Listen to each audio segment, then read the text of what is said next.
মঙ্গলবার দুপুর 2:30 নাগাদ আলিপুরদুয়ার 1 নম্বর ব্লক সোনাপুর বিকে উচ্চ বিদ্যালয় গণনা কেন্দ্র থেকে ব্যালট বক্সে কারচুপির অভিযোগ করলেন 12/69 নম্বর বুথের বিজেপি প্রার্থীরা।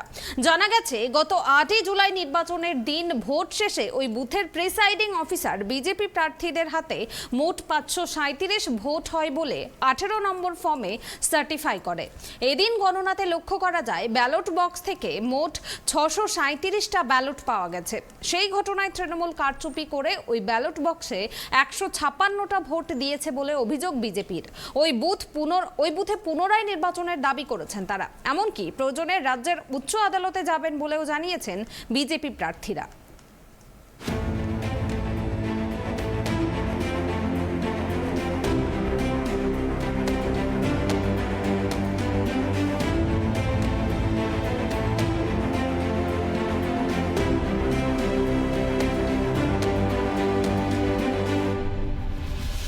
শান্তিপূর্ণ কিছু কিছু জায়গায় ভোট হয়েছিল, তার মধ্যে আলিপুরদুয়ার 1 নম্বর ব্লকের মথুরা গ্রাম পঞ্চায়েত ছিল এবং এখানে কিন্তু দেখা গিয়েছিল যে মথুরা গ্রাম পঞ্চায়েতে যে স্লিপ থাকে 18 নম্বর স্লিপ, সেই স্লিপে প্রিসাইডিং অফিসার লিখে দিয়েছিল টোটাল ভোট হয়েছে 537 এবং প্রত্যেকটি পঞ্চায়েত সমিতি, পঞ্চায়েত এবং জেলা পরিষদ প্রত্যেকটিতে কিন্তু একই সংখ্যা লিখে দেওয়া হয়েছিল।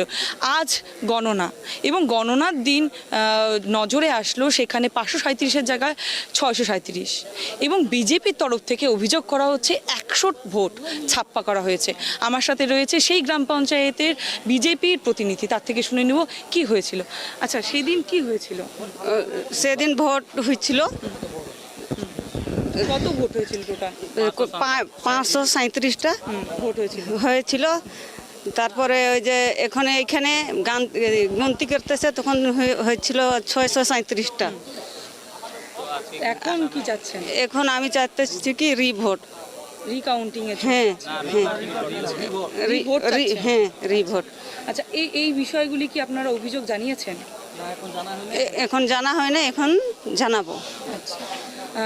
টোটাল কি আপনাদের এই যে আপনারা বলছেন যে 537টা ভোট হয়েছে টোটাল, কিন্তু এখন বেরোচ্ছে 637টা, সেই কি প্রমাণ আপনাদের কাছে রয়েছে? আছে। আচ্ছা, আপনাদের কাছে আছে। হ্যাঁ। আপনি ওখানে কি প্রার্থী?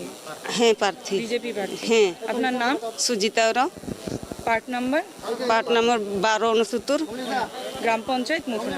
গ্রাম পঞ্চায়েত মথুরা। হ্যাঁ, আমরা যেখানে কমপ্লেন করার এখন প্রিসাইডিং অফিসার না কি অফিসার আমরা জানি না, ইলেকশন অফিস, ওইখানে আমরা অভিযোগ জানাবো। হ্যাঁ, পরবর্তীতে এটা নিয়ে চাচ্ছি যে এটা ভোটিং হোক, এটাই চাচ্ছি আমরা, কারণ এইভাবে ছেড়ে দেওয়া যাবে না। আর সেটা যদি কমপ্লেনটা যদি না হয় পরবর্তীতে কি করব? তাহলে আমরা উপর মহলে যাব, হাইকোর্ট, সুপ্রিম কোর্ট জানাবো, আমাদের রাজ্য নেতৃত্বকে জানাবো, জেলা নেতৃত্বকে জানাবো। আগামী দিন আবার 69 নম্বর বুথে আবার নতুন করে ভোটটা হোক। সারা রাজ্য জুড়েই কিন্তু ছাপ্পা ভোটের অভিযোগ উঠে আসছিল। আলিপুরদুয়ারে সেরকম অভিযোগ না উঠে আসলেও কিন্তু ভোট গণনার দিন এমনটাই অভিযোগ করছে মথুরা গ্রাম পঞ্চায়েতের তরফ থেকে। আলিপুরদুয়ার থেকে অনিশা পোদ্দারের রিপোর্ট, ট্রাইব টিভি।